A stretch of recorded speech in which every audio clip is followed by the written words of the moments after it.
وبينات من الهدى والفرقان.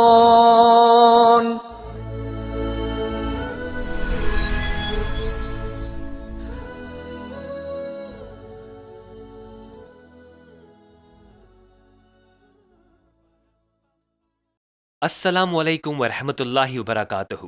محترم ناظرین، آج ساری دنیا کرونا وائرس کے نرغے میں ہے۔ اس کے خوف اور دہشت میں ہر ملک مبتلا ہے۔ کیا ترقی یافتہ اور کیا غریب ملک، سب اس سے تحفظ کے لیے طرح طرح کے جتن کر رہے ہیں، مگر اس کی روک تھام کی کوئی مؤثر ترکیب کسی کو سمجھ میں نہیں آ رہی ہے۔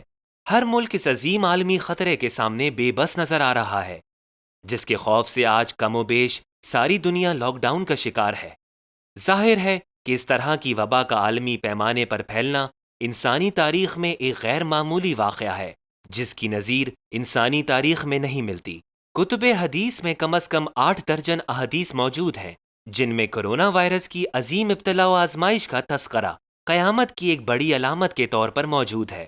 ان احادیث کے مطالعے سے معلوم ہوتا ہے کہ جس طرح کرونا ایک انتہائی پراسرار وائرس ہے اور اس کا پھیلاؤ ایک پراسرار طریقے سے دنیا میں ہو رہا ہے، اسی طرح اس کا تذکرہ بھی پراسرار طریقے سے مختلف احادیث میں مختلف پیرائیوں میں کیا گیا ہے۔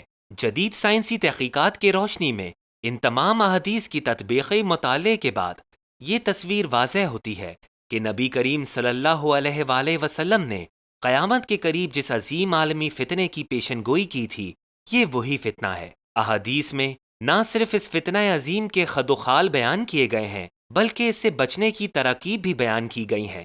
ہم یہاں اس سلسلے میں وارد بعض احادیث بیان کرتے ہیں۔ اس عالمی فتنے کا تذکرہ احادیث میں فتنۃ عمیاء مظلمہ کے نام سے ملتا ہے۔ اس فتنے کے متعلق ایک جامع ترین حدیث نعیم بن حماد کی کتاب الفتن میں مروی ہے، جو حسب ذیل ہیں۔ حضرت ابو ہریرہ رضی اللہ تعالی عنہ سے روایت ہے کہ چوتھا فتنہ اندھا اور تاریک ہوگا اور سمندر کی طرح موجیں مارے گا۔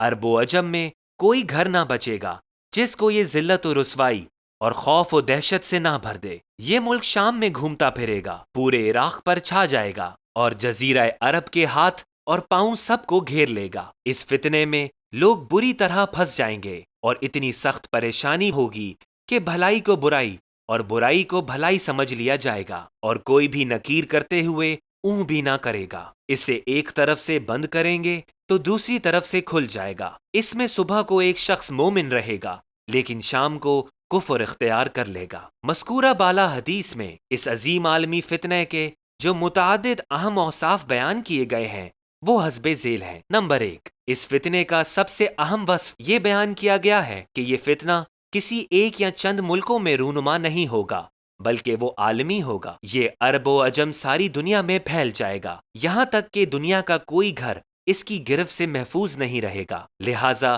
آج دنیا کا شاید ہی کوئی علاقہ یا گھر ہو جو کرونا کے قہر سے محفوظ ہو۔ اس حدیث میں عرب و غیر عرب الفاظ کے ساتھ بطور خاص اس وقت کی عرب دنیا کے تمام ممالک، جن میں شام، عراق اور جزیرۃ العرب آتے ہیں، ان کا تذکرہ بھی کیا گیا ہے۔ نمبر 2، اس حدیث میں دوسری بات یہ بیان کی گئی ہے کہ یہ فتنہ ہاتھ اور پاؤں کے ذریعے پھیلے گا، یعنی اس بیماری میں مبتلا کسی شخص کے ایک جگہ سے دوسری جگہ جانے اور اس کے ہاتھوں سے دوسری اشیاء یا انسانوں کو چھونے کی وجہ سے یہ بیماری پھیلے گی۔ لہٰذا کرونا وائرس کے چینی شہر ووہان سے نکل کر چین اور پھر وہاں سے ساری دنیا میں پھیلنے کی یہی 2 وجوہات ہیں۔ نمبر 3، اس فتنے کا تیسرا وصف یہ بیان کیا جا رہا ہے کہ یہ فتنہ دنیا کے ہر گھر کو ذلت و رسوائی اور خوف و دہشت سے بھر دے گا۔ لوگوں میں ذلت و رسوائی کی سب سے بڑی وجہ ذرائع آمدنی کا ختم ہو جانا اور اناج اور دوسری ضروری اشیاء کی قلت کی وجہ سے بھوکمری کا شکار ہو کر عزت نفس کو کھونے کا خطرہ ہوگا، جبکہ خوف و دہشت اس وبائی مرض میں مبتلا ہونے اور موت کے لاحق ہونے کی وجہ سے طاری ہوگی۔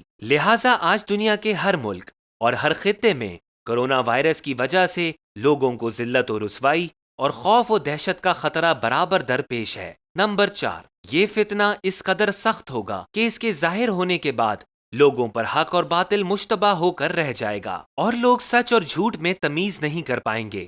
یہ فتنہ اتنا سخت ہوتا جائے گا کہ لوگ بھلائی اور برائی میں بھی تمیز کرنا بھول جائیں گے، اور ان پر اکثر ایمان کے بعد کفر اور کفر کے بعد ایمان کی حالت طاری ہوگی۔ نمبر 5، یہ فتنہ انتہائی خوفناک ہوگا۔ اس کی خوفناکی کا یہ عالم ہوگا کہ یہ سنبھالے نہیں سنبھلے گا۔ ایک جگہ اس کو فروغ کرنے کی کوشش کی جائے گی تو یہ دوسری جگہ سر اٹھائے گا اور پھر تیسری جگہ، لہٰذا اس کا خوف ہر جگہ اور ہمہ وقت ہوگا۔ کرونا وائرس کے تعلق سے بھی یہی اندیشے لاحق ہیں۔ یہ چین سے شروع ہوا اور دنیا کے دوسرے علاقوں میں پھیلا۔ بتایا جاتا ہے کہ چین میں اس پر اب پوری طرح قابو پا لیا گیا ہے، مگر پھر بھی یہ اندیشہ ظاہر کیا جا رہا ہے کہ کسی بھی وقت چین پر یہ دوبارہ حملہ آور ہو سکتا ہے۔ ایک نہ نظر آنے والا اندھا، گونگا اور بہرا فتنہ۔ بعض احادیث میں اس عظیم فتنے کے لیے فتنۃ عمیاء مظلمہ کے الفاظ استعمال ہوئے ہیں۔ عمیاء کے معنی اندھے، بلائنڈ کے ہیں، اور مظلمہ کے معنی تاریک، ڈارک کے ہیں، یعنی یہ فتنہ خود بھی اندھا ہوگا اور اتنا تاریک ہوگا کہ وہ دوسروں کو نظر بھی نہیں آئے گا۔ ایک اور حدیث میں اس فتنے کو اندھے کے ساتھ ساتھ گونگا اور بہرا بھی کہا گیا ہے، لہٰذا حضرت انس بن ابی مرثد انصاری رضی اللہ تعالیٰ عنہ سے روایت ہے کہ نبی کریم صلی اللہ علیہ وآلہ وسلم نے فرمایا، قرب قیامت بہرا، گونگا اور اندھا فتنہ رونما ہوگا، جس میں لیٹا ہوا شخص بیٹھے ہوئے شخص سے بہتر ہوگا، یعنی کہ یہ فتنہ نہ خود ہمیں دیکھ سکے گا، نہ سن سکے گا، اور نہ ہم سے بات کرنے پر قادر ہوگا، اور نہ ہی ہم اسے دیکھ سکیں گے، نہ اس کو کچھ بول سکیں گے، اور نہ اس سے کچھ سن سکیں گے۔ دراصل اسے تاریک، گونگا، بہرا اور اندھا کہنا اس بات کی طرف اشارہ ہے کہ وہ اس قبیل سے ہوگا جسے ہم موجودہ دور میں وائرس سے تعبیر کرتے ہیں۔ دراصل وائرس جراثیم، جرمز کی ایک شکل ہے جن کا حجم 20 تا 200 نینومیٹر، 1 نینومیٹر 1 میٹر کا 1 کروڑواں حصہ ہوتا ہے۔ یہ وائرس سب مائکروسکوپک ہوتا ہے، یعنی کہ یہ اتنا چھوٹا ہوتا ہے کہ مائکروسکوپ سے بھی نظر نہیں آتا، اور نہ یہ مکمل سیل پر مشتمل ہوتا ہے بلکہ ایک بیکٹیریا سے بھی چھوٹا ہوتا ہے اور انسانی خلیوں کے اندر پہنچ کر بڑی تباہی مچاتا ہے۔ لہٰذا ایک ایسے دور میں جبکہ انسان خلیوں، جراثیم اور وائرس وغیرہ تعبیرات سے واقف نہ تھا، اس دور میں وائرس کی تصویر کشی اور تعبیر تاریک، گونگا، بہرا اور اندھا سے بہتر الفاظ میں ممکن نہیں ہو سکتی تھی۔ لہٰذا اس تعبیر کے ذریعے یہ بتایا گیا کہ یہ دشمن نہ ہمیں دیکھ سکتا ہے اور نہ ہم اسے دیکھ سکتے ہیں، بلکہ وہ غیر مرئی اور غیر شعوری طور پر ایک انسان سے دوسرے انسان اور دوسرے انسان سے تیسرے انسان کے اندر سرایت کرتا جائے گا، یہاں تک کہ وہ پوری نوع انسانی کے لیے خطرہ بن جائے گا۔ اس عظیم عالمی فتنے کے متعلق احادیث کی پیشن گوئیاں یہیں پر ختم نہیں ہو جاتیں، بلکہ اس سلسلے میں مزید بہت ساری احادیث وارد ہوئی ہیں جن میں اس عظیم فتنے کی ہولناکی کو اجاگر کیا گیا ہے اور اس کے ساتھ ساتھ اس سے بچنے کی تراغیب بھی بیان کی گئی ہیں۔ لہٰذا اس سلسلے کی ایک حدیث حسب ذیل ہے۔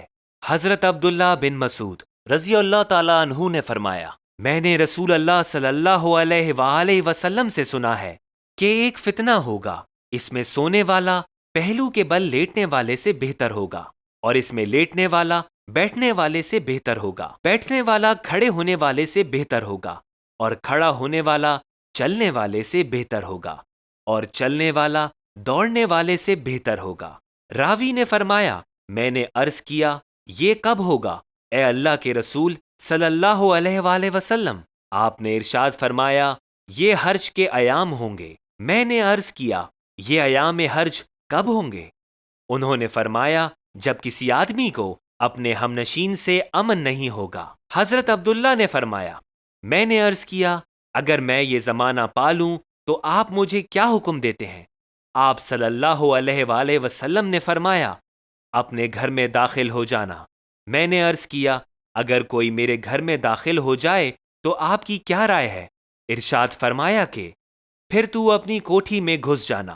میں نے کہا، اگر وہ وہاں بھی داخل ہو جائے تو آپ کا کیا خیال ہے؟ آپ صلی اللہ علیہ وآلہ وسلم نے فرمایا، اس طرح کرنا۔ راوی نے اپنے دائیں ہاتھ سے کلائی کی ہڈی کو پکڑ کر اشارے کی تفصیل کی، یہاں تک کہ تیری موت اسی حالت میں نہ ہو جائے۔ یہ احادیث اپنی معنویت میں دو ٹوک اور واضح ہیں۔ ان احادیث میں اس فتنے سے رونما ہونے والی پوری صورتحال کی مکمل اور بہترین تشریح کی گئی ہے اور اس سے بچنے کی تدابیر بتائی گئی ہیں۔ اس حدیث میں بیان کیے گئے بعض اہم نکات حسب ذیل ہیں۔ نمبر 1، اس حدیث میں نبی کریم صلی اللہ علیہ وآلہ وسلم سب سے پہلے یہ خبر دے رہے ہیں کہ قیامت کے قریب ایک ایسا فتنہ رونما ہوگا جس میں لیٹا ہوا شخص بیٹھے ہوئے شخص سے بہتر ہوگا، بیٹھا ہوا چلنے والے سے بہتر ہوگا اور چلنے والا دوڑنے والے سے بہتر ہوگا۔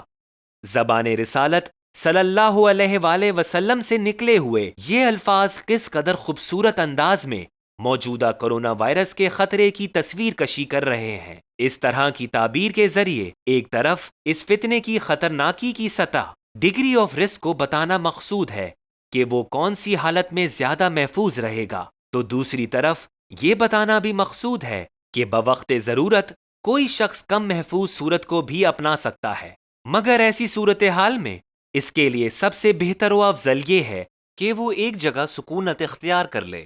نمبر 2، جب نبی کریم صلی اللہ علیہ وآلہ وسلم سے اس فتنے سے بچنے کے طریقے کے متعلق پوچھا گیا تو آپ نے اس کے لیے 2 طریقے تجویز کیے۔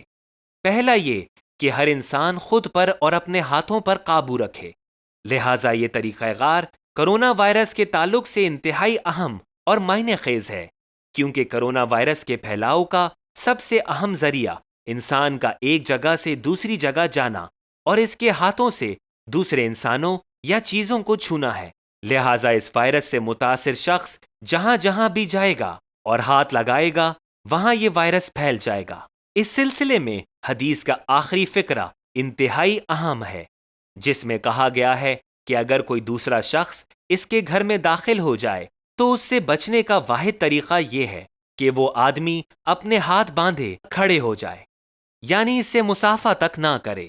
نمبر 3، نبی کریم صلی اللہ علیہ وآلہ وسلم نے اس سے بچنے کا دوسرا طریقہ یہ بتایا کہ ہر آدمی اپنے اپنے گھروں میں داخل ہو جائے۔ اس فتنے سے بچنے کا سب سے محفوظ طریقہ یہی ہے، یعنی کہ آدمی گھر میں بند ہو جائے، جسے ہوم کوارنٹین کہا جاتا ہے۔